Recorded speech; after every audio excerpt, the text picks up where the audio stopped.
Hi, my name's Londe Yusuf. And my name is Reggie Williams. And we're the co-founders of Black Film Space. Black Film Space is a grassroots organization dedicated to enhancing the skill sets of Black filmmakers and building a community of creatives. We host events such as screenwriting workshops, panels, mixers, and other events that are designed to support Black content creators. In our next episode of the Black Film Space podcast, we interview Adepero Oduye, an actor and filmmaker who has appeared in Pariah, The Big Short, and 12 Years a Slave. She also recently starred and directed in her own short film called To Be Free, which was shot by Bradford Young. We talked to Adepero about her career as an actress, filmmaker, and navigating Hollywood as a Black woman. Hey guys, we have Adepero Oduye. Oduye. We're going to start off with just a background of your history. So tell us where you grew up, you know, your whole family structure, and then like your trajectory into becoming an artist, actor. Okay. So I'm Nigerian. Both my parents are Nigerian. But I grew up in Brooklyn. What part? Sunset Park. Okay. Brooklyn. Were there a lot of Black people there? No. Yeah. Yeah. Yeah. No, and then definitely Nigerians. No, exactly. Really the only ones, basically. Yeah. I grew up in Flatbush, so there were a few more there. Okay. Yeah. I'm one of 7 siblings. Wow. So 9 of us in a 2-bedroom apartment in Sunset Park. So I'd always wanted to be a doctor from the age of 4, I guess. Yeah, from as early as I can remember. Of course. Nigerian. But American path. Yeah. Yes. But I was always, looking back in hindsight now, I was a very creative child, and I love to sing, listen to music. And so it was very science throughout high school. And then I got to college. I sang in junior high school. I sang in high school, but it was just something I loved to do. And in college, I started to get the feeling that I don't think I want to go to med school, be a doctor. Mm-hmm. And so I was kind of tinkering with that. And then my dad passed away suddenly my junior year. Thank you. Yeah. Junior year. And that was like a complete wake-up call. Mm. It just woke me up to the fact that life is too short, and life is definitely too short to do something you don't want to do. And also realizing that I was doing it for my father. And and at the time I was just struggling with, okay, well, if I knew for certain that I was never going to go to med school when that happened, even though that's what he wanted me to do. And I just thought to myself, what could I do? And so, I literally sat one day and like this tiny voice inside of me said, acting. And I was like, what? I kid you not. And at the time it felt so random and just like, what? But I ended up taking an acting class because a friend of mine who's like an engineer is taking an acting class, and I thought, oh, they let people just take acting classes. And so my senior year, when I was able to take actual classes outside of pre-med, I signed up for an acting class. And that first day of class, when we were doing the introductions, I said my name and I said, I want to be an actor. And it was just like this, and I had no idea what that meant. I had absolutely no clue what that meant, what that looked like, no clue, but it was just something that I said. And it was a great class. I had a great professor who encouraged me to play roles outside of race, definitely was, I remember wanting to play Meg in Crimes of the Heart, but feeling like I should want to play Rose in Fences, but, and he was like, okay, so play the role that you want to play. Yeah. So, and it was just a great class, and just interacting with students in a way that I'd never done at Cornell. And then I graduated, finishing pre-med, and I was like, I'm going to be an actor. And, I literally started from knowing nothing about what that even meant. And I just figured it out. And, my mom thought I went crazy. Was she upset? She wasn't upset, like, not in a like in an anger way, but I think she just was really confused, and she literally thought I went crazy. She thought, "Oh, your dad died, and you've gone crazy," and she just didn't understand. She didn't get. She didn't like. It was like literally I was talking to her in a foreign language. Like, what is it? What? It was just like, what does that even mean? Why can't you do acting and go to med school? Why can't you? I don't understand. And the first thing that when she approached me one day, because I hadn't said anything and I didn't have any, I was clearly at home, but with no plans for anything. And she came up to me and she said, "So what are you doing?" And I said, "I'm going to be an actor." And she was just like, "But you're Black." Wow. And I was like, "I know, Mom, I'm Black, but what I now know, and after talking to her, is that what she was saying basically was that she knew that it was going to be a hard, challenging road without knowing, but she just knew, like basically saying like, there's not a lot of you out there doing it. My parents told me the same thing. Yeah. And so, and to be honest, that was the thing that I struggled with in the beginning, like having this dream, but there wasn't anyone out there who looked like me who was doing the kind of work that I wanted to do. So I really struggled, but thankfully the voice of my dream was a lot louder than that voice, because I would have definitely given up, because it really, even sitting in acting class and just feeling like I'm just doing the impossible, it really felt like, what am I trying to do? I wasn't in it just to do any old thing. As the vision became clearer. So yeah, How does your mom feel about your acting career now? Oh, now she's like encouraging me to, like, when I'm like, oh, I want to give up. She's like, oh, I know you cannot give up. You cannot Go get that Oscar. Up. She's like, you've been working, I've been working at it. And she's like, people don't know what you've been through. She's like, you can't give up now. She's like, what are you gonna do? And I'm like, nothing. She's like, okay. So when did you feel like, okay, I'm turning a corner? I kind of feel like I know what I'm doing. I'm in the industry now. Interesting, because I spent a lot of years, which a lot of actors do, like trying to figure out how to like get in. I feel like you're on the outside looking in at this, like you're outside of this like bubble, and you're like, whether it's theater or film or whatever, you're just like, how do I get in? How do I? So I feel like I spent a lot of years in that space. I guess when everything started happening with Pariah, that definitely was an entree to a deeper side or another side or the real side of the industry that I had no idea about. And yeah, I had no idea about. Yeah. So Be more specific. What do you mean? Anything shock you? Right. It's funny because I was in LA recently, and my manager, a place that I don't go to often, but no shade LA, but it's just facts. I pretty much stay in New York. And she asked me, we were talking about stuff, and she was like, why did you, she's like, let me ask you, why did you become an actor? And this is a question that I ask myself a lot. And honestly, I didn't become an actor to become famous. I didn't, and it just seems so naive. Like I really became an actor to do specific kind of work, to just like really to tell stories. And so when as I got introduced to Hollywood, that part of the industry,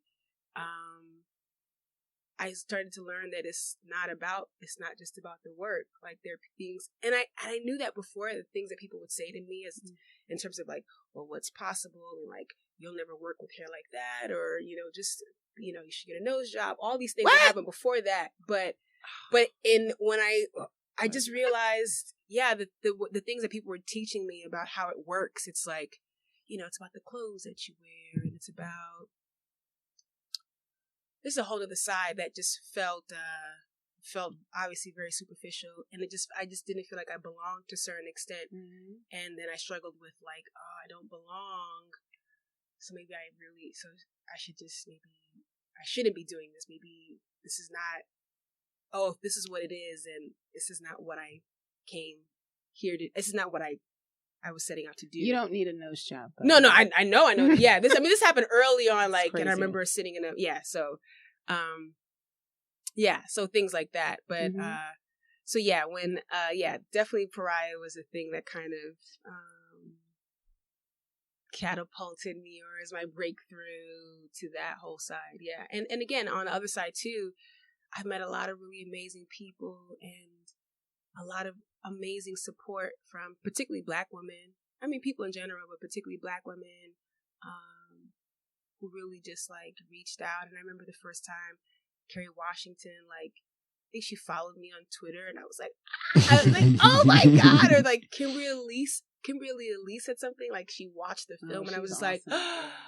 Like, I literally was like, what is happening? Because, you know, you're just used to watching people and being your own little corner. And so that part was really like, oh my God, like people have seen my work, and people that I respect and love, like, you know, are like making comments, and it just, yeah. And so it's a mix of things. It was a mix of things. I think, as anything is, you know, that's new. And,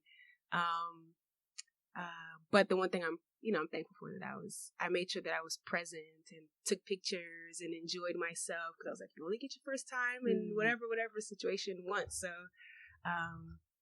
yeah. And what about in terms of your skills? Like, was there a point where you're like, wow, I'm really good now? Like, was there a point where you remember, like, probably when I did the short of Pariah, because it was the first time that I had submitted myself to be an extra, not to be anything substantial in that film. Yeah. And it was just like one of those feelings of like, so this happened in Pariah, and then also happened with a play that I did. With Cicely? No. That was, I couldn't even believe I was getting paid to do that. So I was like, I can't believe I'm getting paid to sit across Cicely Tyson and just like watch her act every night. It was kind of like, she's a legend. Oh my God. It was amazing. No, it's when I did Eclipsed at Yale, but where I just felt like, oh, I'm exactly where I'm supposed to be. And actually before that was I did a theatrical adaptation of The Bluest Eye, that Lydia Diamond wrote, adapted. And I don't know, there's just that feeling of like, oh, like I'm in my element. Like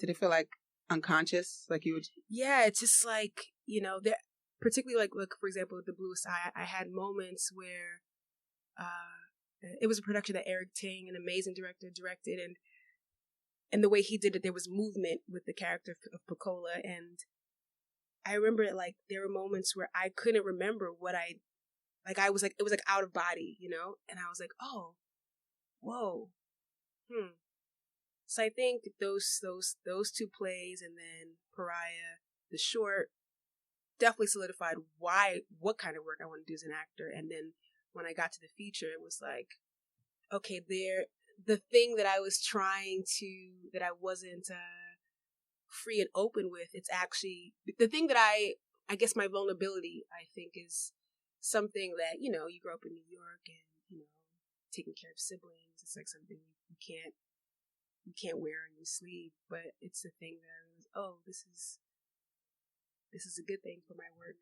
Yeah. And then just to keep pushing myself, to just expose myself and be vulnerable. So you break out through Pariah. You know, most actors talk about like that role that kind of puts them on the map. How does your role, how does business change for you in this industry versus like the way you were approaching acting before you popped? You know, like did you feel like, okay, I have to get a lawyer and an agent now, and I have to go to LA and I have to do this and I have to do that? No, definitely not. No, I think what was grateful about, what I'm so thankful for about my journey, is that I wasn't like 18 or 21 when Pariah popped. Like I was older, and I had already had a lot of years, you know, pursuing it. You know, I mean, people thought that I was a teenager, but I was like, do not get it twisted. I am not a teenager. Black don't cry. But so at the time when everything happened, at the time I'd already like, I'd already been through agents dropping you because you didn't make enough money. I'd already been through like dropping managers because they didn't really get who I was. And so I was pretty clear. I just was clear that I'm going to take my time and when it feels right. And also understanding that when I meet with people that I'm empowered and I can ask questions and I knew exactly what I wanted and what kind of career, whether I was able to really, I'm much better clarifying that now, but at the time I was clear, maybe not the best at clarifying that or talking about it, but and so I could assess if I'm talking to someone or asking someone questions, whether or not it's the right thing. So there was no rush to like, I got to go to LA or I got to get a lawyer. I just was like, I knew that everything would come in its time and that would be apparent when the time came for that. And so in the meantime, I would just chill, worry about the things I can control or just, I think sometimes actors rush into the things that you think you're supposed to have and you do a little bit prematurely. And what kind of roles were you offered after you did that movie? I was offered like many lesbian roles. I feel like after every movie that I do, it's like I'm offered the roles from the last film that I played. So is that a thing? I guess so. I should talk more about my friends with this, but yeah, I mean, after 12 Years a Slave, I literally had to tell my agents, like, please, no more slavery. Wow. Like, it was just like thing after thing after thing, and I was like, no. Yeah, so no pressure, no. I just wanted to align myself with the right people who would help me, who I could work with to grow in my vision. What kind of advice would you give to an up and coming actor who's getting their first agent, who just got their first agent? Like any hard lessons that you learned, or what kind of advice can you offer? Yeah, I think for me, it's better to have no agent than a bad agent. To a certain extent, depending on where you are. But if your agent, I feel like if your agent if you're clear about what it is that you want and your agent is like, doesn't get it, doesn't see it, then you shouldn't be working with that person, and you should wait around for someone who's there. And sometimes you can do that while you're with the other agent. Sometimes it takes for you to drop that agent so you can free up the space so that someone else can kind of come into your space. But I think, and also to realize that as actors that we are empowered. So when you go into your agent meetings or your manager meetings, it's not about, oh, I hope they pick me. Because a lot of these people, if you really dig into it, you probably wouldn't want a lot of people working with you.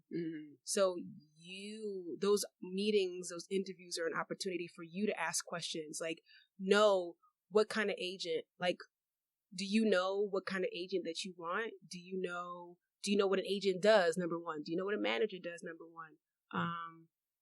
Like, what do you want? And, go into those meetings and don't just sit there and like hope they like you to pick you. It's like, no, you're interviewing them too.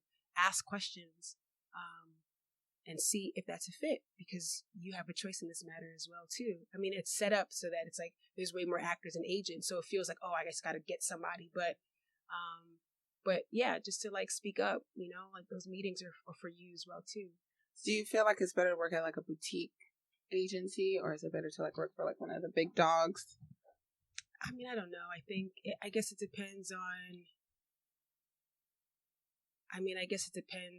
It depends. And if you went to like a Juilliard or NYU and, you did your showcase and a big agency is calling you, I guess you could do that. But, for a lot of people, that's not the case. Right. So because you could be with a large agency and you can still be forgotten or left kind of to the side, or you can be with a boutique agency and they like really go for you and they really push you and they really get you. So I think it's just a matter of where you are and what the opportunity is, and kind of like, who you align with. Yeah. How did you get to The Big Short? So the producers of 12 Years, Plan B, also produced The Big Short. And so, yeah, they just asked me to put myself on tape. And at the time, I was like, I'm all right. I'm good. because I was like, I want like bigger roles. I want like, you know, and then they came back to me and said something like, well, you know, Brad Pitt, something. I was like, all right, I put myself. So Brad Pitt, like Brad, for you? No, like that's what they said. But I was like, you guys could just be saying that for me to put myself on tape. But I guess they were like, well, Brad Pitt is asking why you're not putting yourself on tape, or why you said no. And I was like, all right, fine. But I do remember reading the script and being like, oh wow, this is a dope script. And so I put myself on tape, and I guess because they were saying that, well, we've only seen her play this like teenager and then like this enslaved woman. And so I was like, all right. And so I put myself on tape, and then I got the role. I was cast, and again, it was like one of those things where I don't know, you just don't have any idea. I mean, I knew the script was good from reading it, and then I went in and did my couple of days on the film, and then I got to work with Steve Carell, who I love. I watched The Office like back to front to back, like 5 times already. And just working with really great actors, and it just was something that came, and I wasn't really expecting. I didn't know what to expect, and I'm very happy I'm a part of that film. What is it like to walk onto a set for a Hollywood production, and what do you recommend for actors in terms of etiquette and the way they should behave or navigate those spaces and communicate with all the different roles on set? Yeah, I mean, sometimes it can be very nerve-wracking, but if you're just like friendly and kind to people, that will kind of like put your nerves at ease. But also, you know, you're just like, because again, it's a collaborative thing, and there's not one person on a film set, you know, that is like dispensable. You know, it's like everyone is there for a reason, and is part of this like awesome machine that's happening. So be respectful and be kind, and just say hi and be friendly. And I mean, that's something that's easy for me to do. Maybe it's not so easy for people to do, but some actors get in the zone and they kind of and that's fine, because sometimes that sometimes you need to do that. But just be friendly to people, and also to respect. Like if you see an actor and they're like kind of quiet in their space, like, you know, don't just be like, hey, you know, like I see, you know, but it's like you just told, like, you know, bust it up into their zone. So you know, in terms of being friendly, but also being just respectful of everyone's process is a little bit different. And what about the difference between acting in a short and acting in a feature, particularly being the lead in a feature? Like, is there a difference in your preparation or how you pace yourself? I mean, obviously in the feature, there's more. If you're the lead, there's more that you have to kind of navigate in terms of like pacing yourself, in terms of like the arc of it. And so, you know, especially if you're shooting things out of, you know, we shoot things out of order a lot of times. And so just knowing where you are, what kind of came before. I mean, it's the same thing with a short, but a short is a short. And so you can kind of, it may not be as intense of an awareness, but just, it's just more time, more pages, more scenarios, more scenes, more relationships that you kind of have to be clear about. And can you talk to us about why you decided to become a director? So, and what was it like to work on like your first project as a director? So in hindsight, I feel like I've always been a director of some sort, whether I'm directing like a household of siblings or are you the oldest? No, I'm the third oldest, okay. But I grew up like the oldest for a while. But I've never been one who was comfortable in waiting. And once I realized, you know, as an actor, like you could really spend a lot of time waiting for somebody to find you, to pick you, to hire you. And it's like, what are you supposed to do in the meantime? Like, but I'm a creative person. And once it hit me, it's like, oh, I'm a creative person, I need to create. Then that was like a thing. And then specifically with directing and writing film, something I never thought, it wasn't like when I first started acting, I was like, yeah, I'm going to direct and write. But it became a necessity because, you know, there's stories that I wanted to tell that I could have pushed on to somebody else, but it was like, it's my idea, it's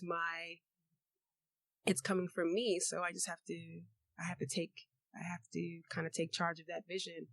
And the directing part was actually felt more natural. The writing part was challenging. It's just like, oh my God, like, because I'm a writer, but I'm not a writer. I write, but I'm not a good, you know, it was like all those things. And then, you know, I took a screenwriting workshop with this woman named Adepero, which is really great. And yeah, she's awesome. She's great.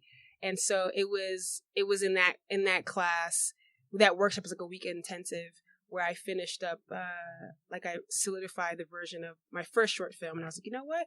I'm going to do it. And I was at a point in my life where I was ready to kind of like fall flat on my face. Because like, I don't necessarily know what this is about. I've never directed a film before, but I'm ready to just fuck up and just, that's the only way to learn, really. That's how I've learned in my life. And so it was like, okay, I'm ready to do this. And then, yeah, I asked my really good friend, Esther Rothschild, and I was like, if she would produce. She was like, well, I don't know how to produce. And I was like, I've never directed before. So we kind of figured it out. But yeah, it just came out of a necessity of just in terms of like, you know, not waiting for someone to tell the stories that are important to you, and just taking ownership of it, and, you know, just getting together with your friends and just and making it happen. Yeah. What was it like though? It was great. It felt natural. It felt really, really natural. And I love the collaborative nature of filmmaking. I love that, you know, and I think also too, what's great is like, I'm at a point where I know so many talented people in all facets of filmmaking and just like creating. And it was just so great to like ask this person and ask this person, and this person. And like, we all can come together like to create something. And, you know, as an actor, I'm very much aware about like how to take care of people. I'm like, the food has got to be on point. I was like, that's the one thing. I was very clear with my producer. I was like, please, we need good food. I can't have shitty food. I'm so, you know, so it's like, because I know what it's like to be on a set where it's like, you know, you're working hard and they only give you like literally like lettuce and bread. That actually happens on a set. Yes. Lettuce studio, bread. Not lettuce. A studio film? No, not a studio film. Okay. No. It's like this is like independent. Film. Yeah. Still. Lettuce and bread.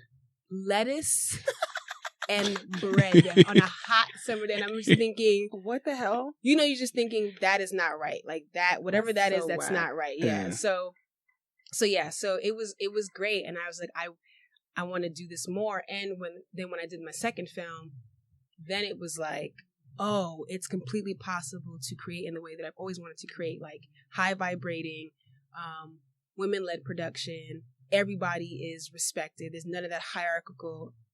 Can I curse? Yeah. Yeah. Curse all you want. I was like, I've been cursing. Yeah, there's none of that hierarchical bullshit. You know what I mean? Like, everyone's respected. Everyone is, you know, valued for their time and what they're putting into it.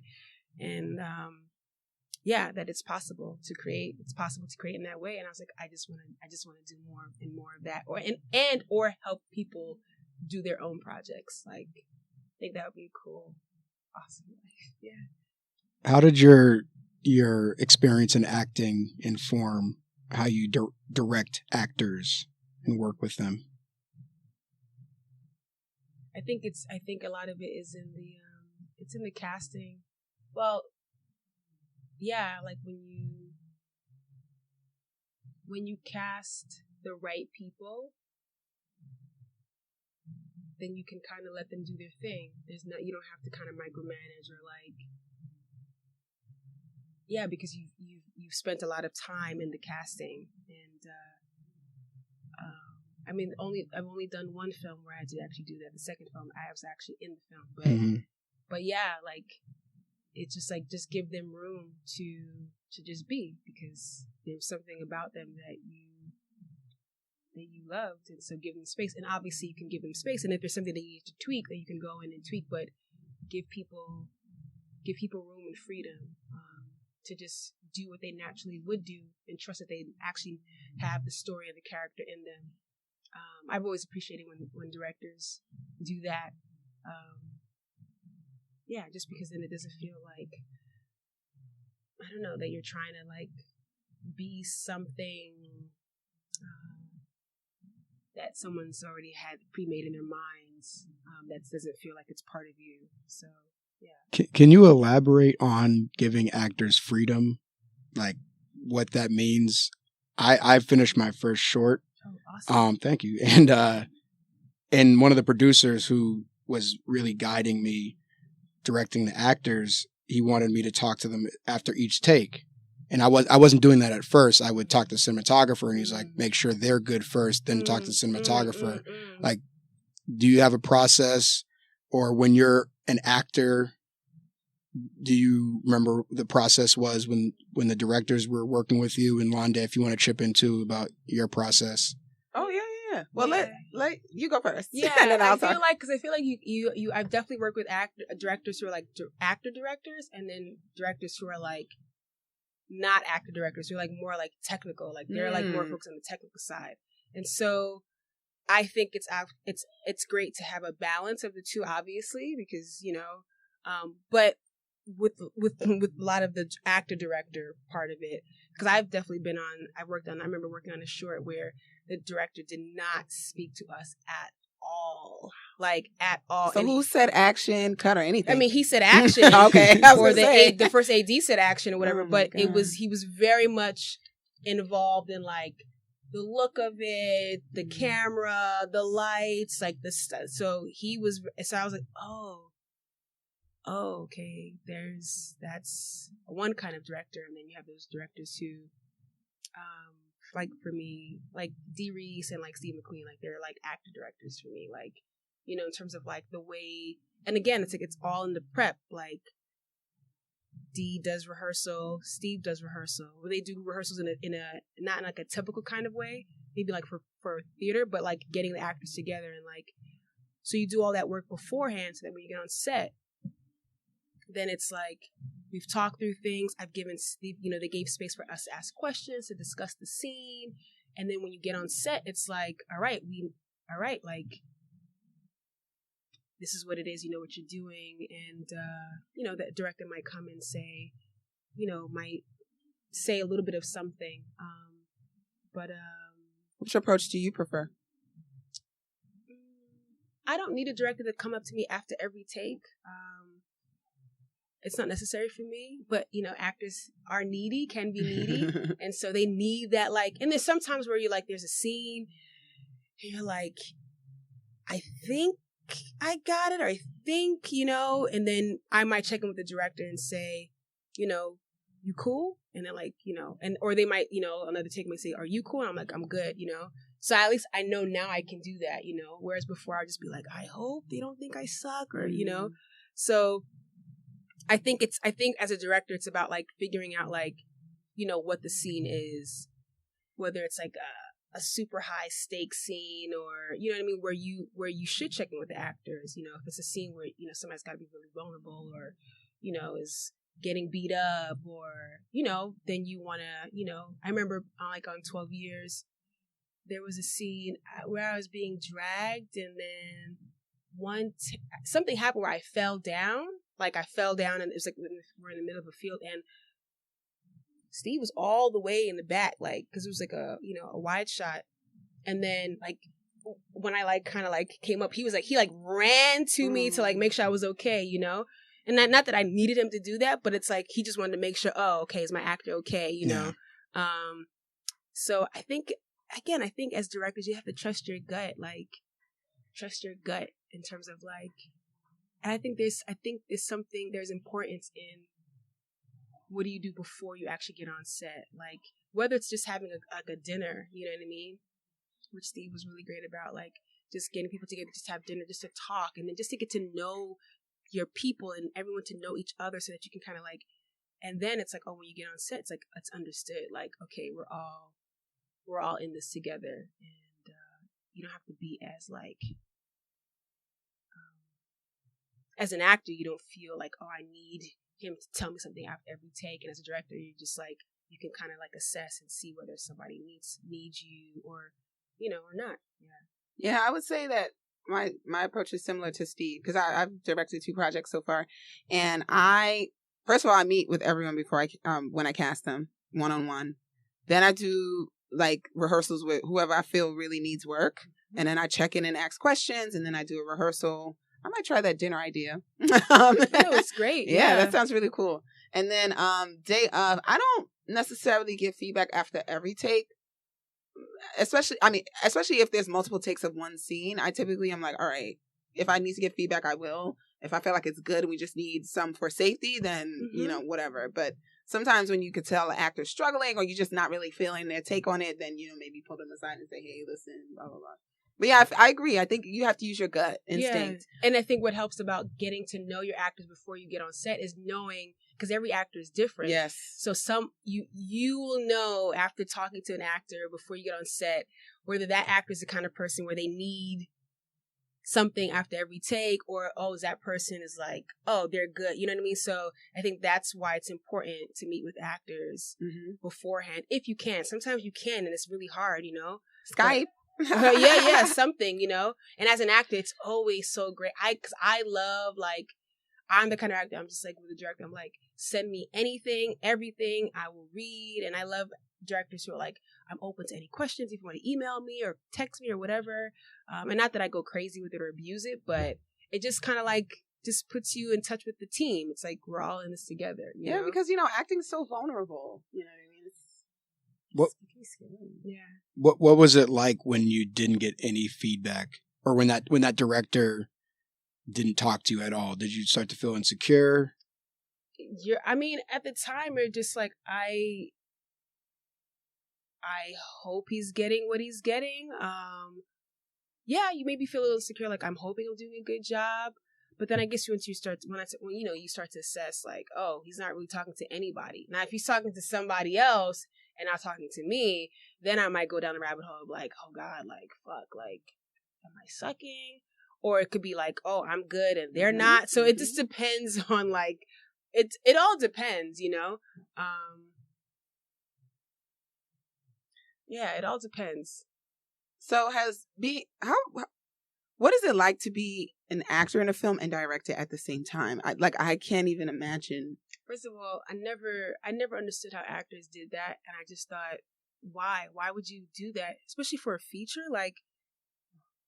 Because acting and directing, they both take so much energy, and I just was like, for me to be a great actor in the project, I just need to focus on that. For me to be a great director, I would imagine that you just need to focus on that. So it's very challenging. It was very challenging. And I think it's really about the amount of work you do before you get on set, and also in terms of being super clear on the vision so that you can put that out to all the people who you have, so that I can say to this, sound designer, to the cinematographer, to the production designer. So I can before we get on set, I can say, this is what I'm going for. This is the vision. I'm showing you pictures. We're going through stuff, so that when I get on set, and again, for To Be Free, it's a short film, and so it's way more contained than what it could be. So that when I go on, I'm in my actor mode, and when I can be in director mode, then I'll be in director mode. And I definitely don't. We didn't have, for example, I don't like to watch myself, so I didn't have any playback. And so it's complete trust. I trust in myself and trust in everybody else, that I don't need to micromanage and because I've put the right people in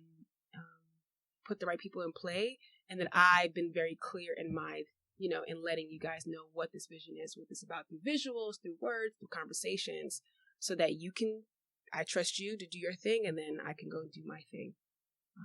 So you're kind of interacting with the actors, and then the cinematographer is just shooting whatever the direction is that you spoke about prior to be on set. Yeah, so if I'm on camera, then I already did the shot list. I'm like, okay, this is what I wanted. This is what we want to get.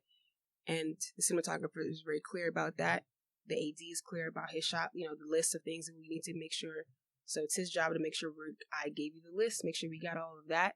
And then I'm acting. And then if I'm not in the scene, and then I'm able to watch, and then I'm like, oh, okay, then I can actually direct. But for the most part, when I'm in, I'm just like, I'm in, I trust, and then I have my producers, and so again, I'm not in it by myself, and I'm like, okay, when I get on set, I'm gonna need you to look at the monitor, and just trust your instincts. If there's anything that you kind of like, you can definitely let me know, and then we can talk about it and figure it out from there. But yeah, because when I'm doing that, I'm gonna be doing that. Yeah. Wow.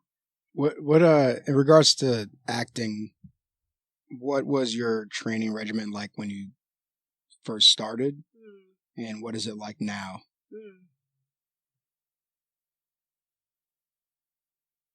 When I first started, it was just about studying with a lot of teachers, and I made a conscious choice to not go and get an MFA. That's interesting. Yeah. Tell us about that. I mean, sometimes I'm like, not so much now, but there was a while where I was just like, oh my God, you're such an idiot. Why you should just got an MFA? But I feel like it would have been an easier, quote unquote, easier path. But instinctively, I guess I had come out of a very competitive academic atmosphere. And I remember I was like, oh, okay, the next thing is get an MFA. And I remember someone saying to me, I was getting ready to figure out how to apply to NYU, and somebody said something like, oh, it's super competitive. And I was like, you went to Cornell. Yeah, but I was not trying to do that again. Like, I just was like, I don't know. There was just like a feeling like I just need to be free to figure out what this thing is going to be for me. And I instinctively felt like I didn't want to be in a space where you're trying to mold me into something when I didn't really even know what this is and who I am in this space, in this field, and then I figured out there's certain things that you get in MFA that I could get outside. So in terms of like voice work, and but voice work in particular, where I was, oh, okay, if I work with a really great voice teacher, then that's like voice and speech, then that is good. That's something that I really need, and it's very useful. So you would recommend that actors do that? Yes. Oh, yes. In terms of like, I worked with some really great teachers in terms of like, basically being aware of your body and how you hold yourself, and how that prevents you from really being like this, like really like open instrument to be available. So I took classes where I became aware of like, oh, that I held my breath, that I like held my stomach in, and when you are on stage, and then if you're holding yourself, you're not really available to what's coming in. And so that was like invaluable. So that's something I definitely would have got if I got an MFA, but I realized, oh, that's something I can get outside of that, So just studying with a lot of really great teachers, and like, a lot of really great teachers, and like just figuring out like just getting a sense of whatever, and then like, oh, I can, at the certain point, I can get to pick and choose and take things from different people and kind of like mash it together and create my own what works for me. Because, they have some people who say I'm method or I'm whatever. I don't know. I think it's kind of weird to kind of like put yourself in one. I guess whatever works for you, but I just want to kind of get a sense of everything, or as much as I can, and just figure out for myself. So in the beginning, it was like just studying with really great teachers. And then I think now as an actor, I guess training for me is like just seeing really great art. Like really, if I can see really great performances in film and in plays, that in a way is training, but also, sticking on top of like, voice exercises, and, particularly if I'm doing a play, for sure.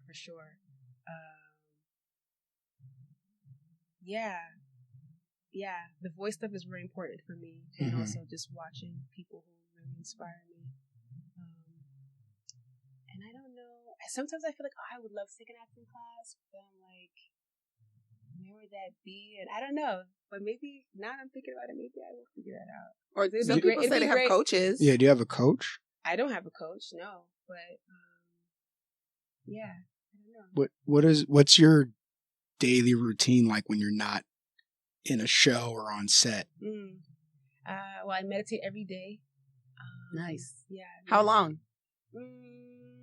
Maybe around 15-20 minutes. Okay. Yeah. But some days, if if I didn't get up early enough, because I had to go somewhere early, if I only have 5 minutes and whatever, if it's 2 minutes, 5 minutes, 20 minutes, an hour, I make sure I do something. And I mean, that's like the thing that I do every day. And then it could just depend on the day to day. Like if I have to read some scripts, then I do that on a particular day. If I, now because I'm in the middle of writing, so I'm like watching videos and reading things and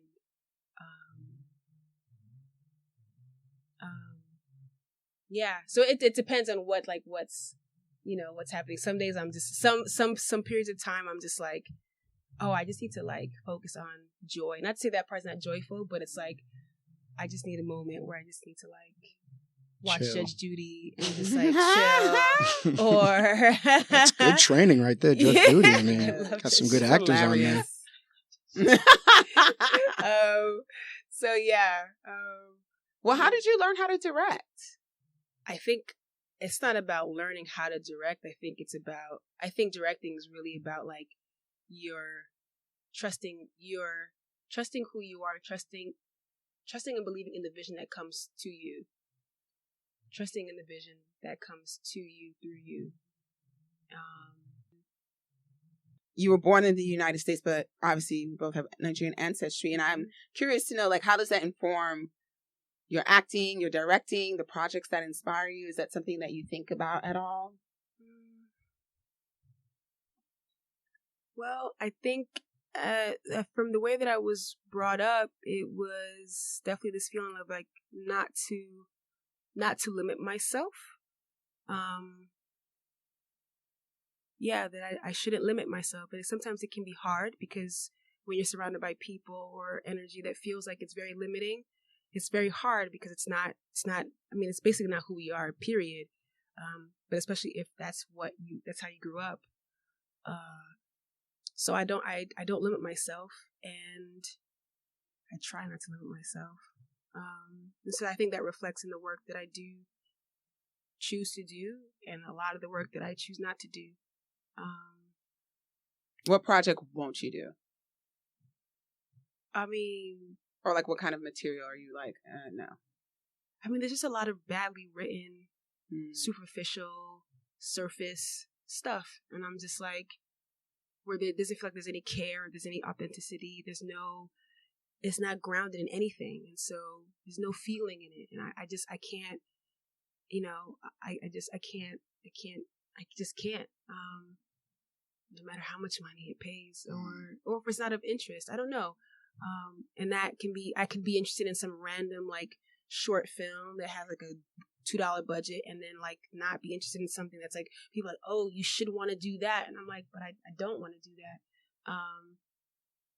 So I think that's the biggest thing, and I'm very, very, very, very, very much would like to tell stories about just African people, African women. And I'm so inspired by all the people who are doing that, like Jocelyn and Infoniso and Denai, and I mean, and it's just so exciting to see that happen. And I just want to add my voice to that and the stories that I want to tell. And it's very important to me. Nice. Do you plan on shooting a feature anytime soon, or turning your recent short into a feature? Yeah, so I'm working on the feature of To Be Free now, writing it now. And you're playing Nina Simone, right? I do in this, wow. In the short. Cool. So I'm in the middle of that, which is just, writing is like, it's torture. Mm-hmm. I'm not even gonna lie. Mm-hmm. It's torture. It doesn't come naturally to you, or you just... I mean, it's just, I don't know how to explain it, and I think if you guys write, like those voices in your head of just like, what are you doing? You can't do this. You suck. What the fuck? Like, and then it's like, you want to do everything else but sit at that table and just like figure this out, for some reason. And obviously it means you're working on something that really is important, or is will probably like open up your whole entire soul and being, but it's just that process is just and wanting to get it right, and can I do this? I mean, all these things, and it's like I've been through real pain in my life, so I know it's not like, writing it, obviously it's like, but it's super hard. Thank you so much for coming in today. This was awesome. Thanks for having me. Thank you so much for being you here. are our first actor, actually. Oh, Yeah. We've had wow. a lot of writers and script doctors and Oh, stuff. wow. Cool. Yeah. Where can people find you on social media? I am an Instagram person. I'm not the best social media person, but if I do social media, it's Instagram. So I'm on Instagram at Crown Peace, like PACE. And I have a Twitter, but I don't. You don't get pressure to use more social media? I'm just not that person. I'm just not. And I'm trying to figure out how to do it in my own way. And so, I'm trying. Thank you so much for coming in. Thanks for Appreciate having that. me. Thank you. Yay.